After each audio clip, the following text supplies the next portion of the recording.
Hello student, आज हम लोग जीवो में जनन पहला चैप्टर 12th क्लास का उसका हम लोग 30 ऑब्जेक्टिव देखेंगे, एमसीक्यू देखेंगे जो बिहार बोर्ड एग्जाम 2024 में जो एग्जाम होगा उसके लिए बहुत ही महत्वपूर्ण होगा आप लोगों के लिए। तो इस सेशन में बने रहिए आप लोग और अंत तक जो है 30 ऑब्जेक्टिव इसमें देखेंगे। और इस तरह से 16 चैप्टर 12th क्लास में 16 चैप्टर का जो हम लोग 30 ऑब्जेक्टिव देखेंगे ना।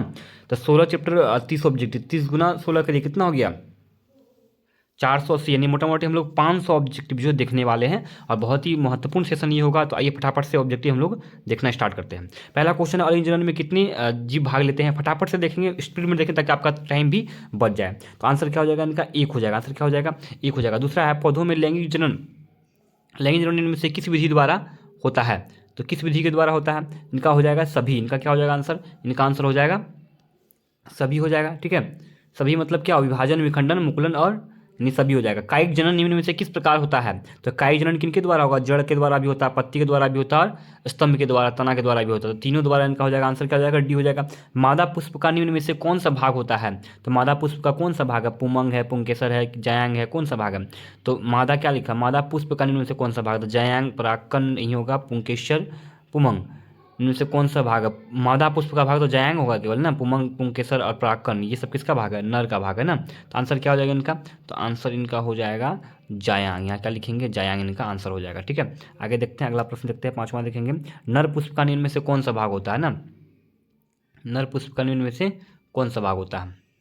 तो नर पुष्प का निम्न में से कौन सा भाग है? जायांग, स्त्री के सर और अंडाशय, ये तीनों किसका भाग है? ये तीनों भाग जो है, ये तीनों भाग आपका हो गया मादा भाग हो गया ना। पुमंग क्या हो जाएगा इनका? सही आंसर क्या हो जाएगा? पुमंग हो जाएगा।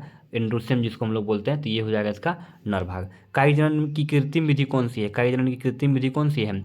उत्तक संवर्धन है, कलम है, रोपण है, दाब कलम, सभी हो जाएगा इनमें से। ई इनका क्या हो जाएगा?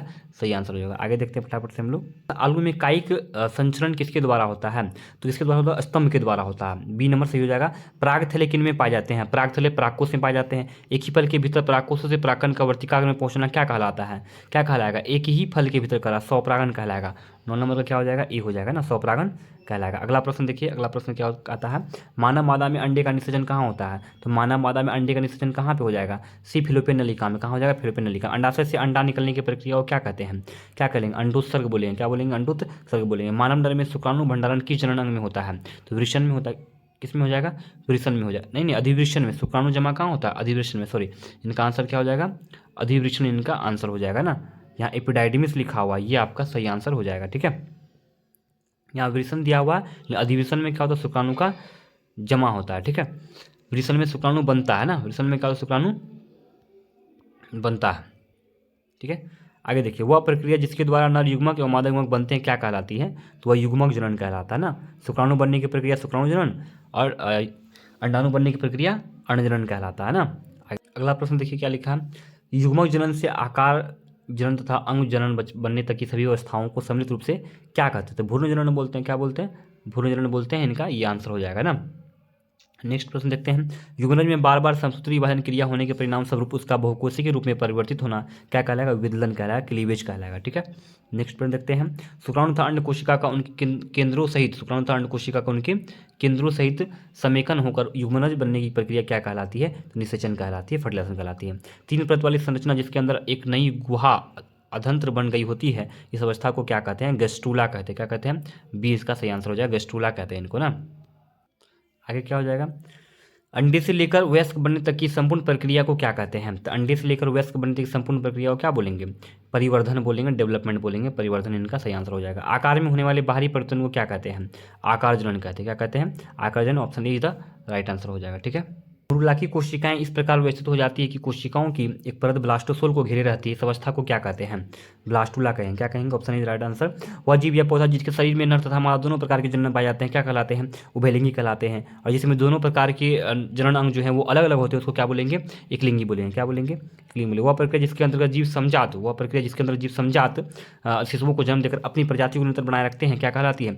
ये कहलाती है जनन। क्या कहलाती है? जनन कहलाती है। लैंगिक जनन में कितने जीव भाग लेते हैं? 2 जीव, नर और मादा। और लिंग में केवल एक जीव भाग लेते हैं। ठीक है, इस प्रकार के जनन करने वाले प्राणियों में अधिक विभिन्नताएं देखने को मिलती है। तो ये केवल लैंगिक जनन हो सकता है। क्या हो सकता है? लैंगिक जनन हो सकता है। औलिक जनन में केवल एक जीव भाग लेता है, एक जनक भाग लेता है। और औलिक जनन द्वारा जो जीव होते हैं वो बिल्कुल अपने पेरेंट्स के समान होते हैं, इसको क्लोन भी कहा जाता है। ठीक है, इसको भी याद रखेंगे। आगे देखिए क्या है?